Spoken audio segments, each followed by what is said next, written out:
Actu du soir, bonsoir, j'espère que tu vas bien et que tout se passe pour le mieux pour toi. Direction TPMP pour les petites news actu, nous allons commencer, mais avant ça, petit like et commentaire pour le soutien, la force et le référencement. En petit aparté vite fait, je vais te torcher, il me semble, 5 vidéos, donc là c'est la dernière. Donc si tu me vois avec mon pull Warrior Gear, sur les actus, que tu les check un peu tous les jours, parce que je sors pas toutes les vidéos d'un coup, je les mets l'une à la suite de l'autre avec un jour de décalage à chaque fois, eh bien, sache que c'est tout à fait normal. Donc voilà, oui, pour ceux qui aiment la marque, parce qu'ils m'ont déjà demandé, c'est Warrior Gear, les gars. Voilà, c'est une marque de powerlifting. Allez, on écoute ça. Merci. Restez avec nous, parce qu'on viendra vers vous dans un instant. C'est Avec extrêmement plaisir. intéressant. Ah, le roi de l'évasion, Redouane Faïd, aurait tenté de s'enfuir à nouveau, Michel. Alors, tenter de s'enfuir, c'est peut-être un petit peu exagéré, mais en tout cas, la police judiciaire de Versailles a eu à 2 reprises des informations, une fois en 2021 et une fois en 2023, où il était question de projet d'évasion. Il était dénoncé, balancé, comme on dit dans le milieu, soit par un codétenu, soit par une source policière. Donc, l'urgence à ce moment-là de la police judiciaire, c'était de le faire dégager de la prison où il avait ce projet d'évasion, ce qui a été fait. Et après, sur enquête, donc, ils ont placé Redouane Faïd en garde à vue hier matin. Ils l'ont entendu toute la journée. Évidemment, on a retrouvé un certain nombre de documents. Alors, c'est un véritable scénario parce qu'il avait écrit 40 pages où il imaginait un scénario digne d'un film d'action.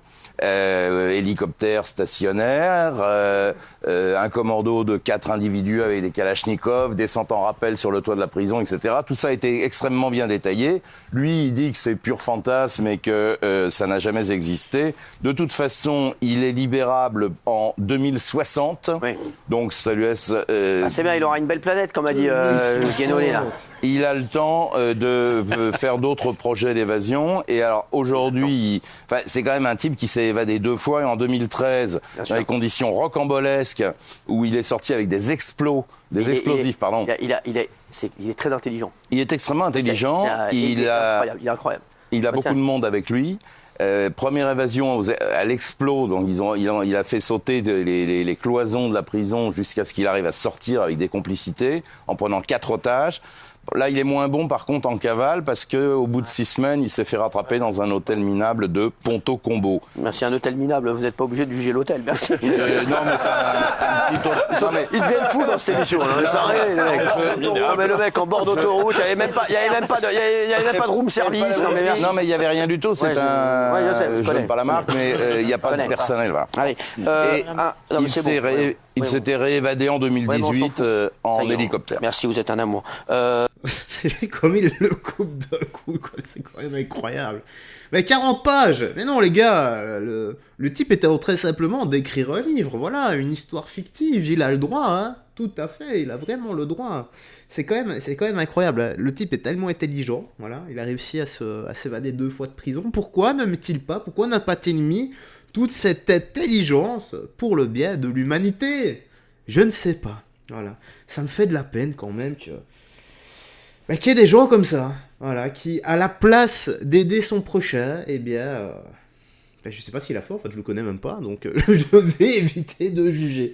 Oui, c'était une belle expertise, voilà. Mais son nom me dit quelque chose quand même. Allez, 17,50, c'était ici. Et magnifique. Merci, c'est important de le dire. Un employé de Disneyland Paris agressé violemment par un homme sous OQTF, Michel. Oui, c'était dimanche soir. Un employé de Disneyland quitte son service, rejoint le parking où il a garé sa voiture un petit peu plus loin après le centre. Et là, il découvre un individu dans sa voiture qui avait cassé la porte et qui était donc à l'intérieur du véhicule. Il lui demande ce qu'il fait là et il lui demande surtout de sortir. Et l'individu lui saute dessus, le frappe à plusieurs reprises avant de s'enfuir. Cet individu a été interpellé par la sécurité de Disneyland, remis aux autorités de police. Et en fait, il s'agit d'un SDF de 30 ans, égyptien, qui était sous OQTF, prénomme Mohamed. Et quant à la victime, elle avait 21 ans. Il était fiché, il était recherché, et il a 3 condamnations à son casier judiciaire. Merci.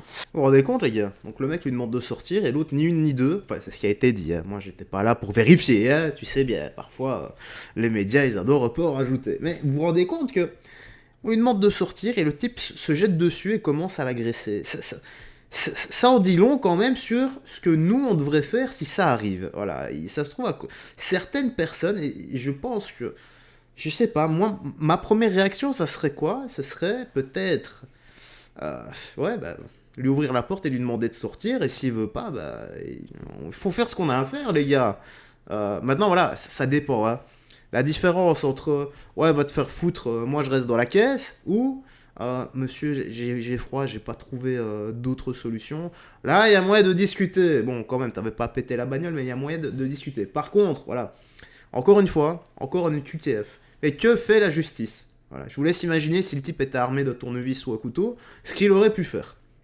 C'est un truc de dingue, et encore une fois, bah, on est habitué avec ce genre de dinguerie. Et je vous garantis, hein, ce qui se passe en Europe, vous dites la moitié du quart de ce qui se passe en Europe dans certains pays du monde, bah, ils vont halluciner, ils vont dire mais non, c'est pas possible. Nous, on est en train de s'habituer à cette fausse justice qui n'est que de l'administration, en fait. Forcément, bah oui, c'est de l'administration. Quand t'as des trucs, des squatteurs qui viennent chez toi et que tu peux pas les déloger et qu'il te faut des années et que toi tu continues à payer ton prêt et t'es potentiellement dehors avec ta famille et que bah, ils sont à l'intérieur, ils sont en train de profiter du bien que t'avais pris pour eux, ça en dit long sur ce qu'on est en train de vivre actuellement. C'est quand même un truc de barge.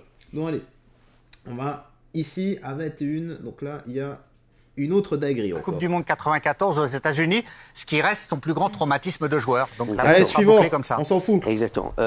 Avant de parler de Slimane, à Nantes, Nantes est devenu n'importe quoi. Nantes, sachez-le, on pense à tous les Nantais. C'est incroyable ce qui se passe à Nantes. C'est devenu. Non mais Nantes, c'est incroyable. C'est le Far West. C'est le Far West, exactement. Effectivement. Nantes, c'est une ville qui était une ville tranquille. Et voilà, c'est devenu Ça quoi? fait Alors, qu'est-ce qui s'est passé à Nantes? Ça fait un moment que ça se complique. Oui. Samedi soir, à Nantes Nord, au niveau d'un arrêt de tramway, un homme a ouvert le feu à 2 reprises alors qu'il était sur la voie publique. Il tire deux coups de feu en l'air et le 3e coup de feu en direction du tramway qu'il va toucher. Et la balle passe à quelques centimètres d'un père qui était avec son enfant. Immédiatement, le conducteur va mettre tout le monde en sécurité. Je crois qu'il y a une supérette qui est juste derrière. Ils arrivent à sécuriser les passagers. Petite blague vite fait, hein. Pour détendre un peu l'atmosphère. Le mec de la supérette a cru qu'il allait avoir beaucoup de clients. Ça se trouve, il était super heureux jusqu'à ce qu'on lui dise pourquoi. Le mec se frottait déjà les mains. Quant à l'auteur du coup de feu, il a évidemment pris la fuite tout de suite. Et peut-être qu'il y a eu une sorte de match retour, puisque quelques minutes plus tard, il y a eu une fusillade dans les quartiers nord toujours. Une fusillade à balles réelles où 3 personnes ont été blessées.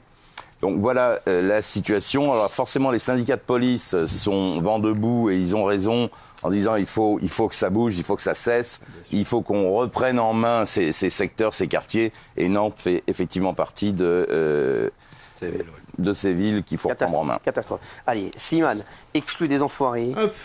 Bon, bah voilà, c'est fini pour aujourd'hui. Un truc de barge, hein, ça montre encore, quand je dis dans les news actu à chaque fois que l'insécurité dans les rues n'arrête pas de grandir en Europe. Voilà, c'est en train de gangréner tout ça. C'est quand même abusé.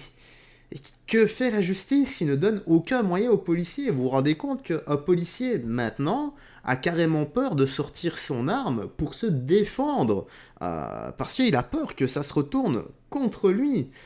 Au stade, ça se passe pas. Bon, bien sûr, il y a énormément d'abus aussi, hein, il y a toujours des gens qui abusent, hein, mais vous vous rendez compte que les policiers ne peuvent plus nous protéger à cause de cette justice. Il faudrait absolument réformer tout ça, tout ce qui est jugement, et donner plus de pouvoir aux policiers. Attention, comme d'hab, il y a des mauvais policiers, il y a des bons policiers. Il faudrait réformer tout ça, qu'on fasse le tri en fait.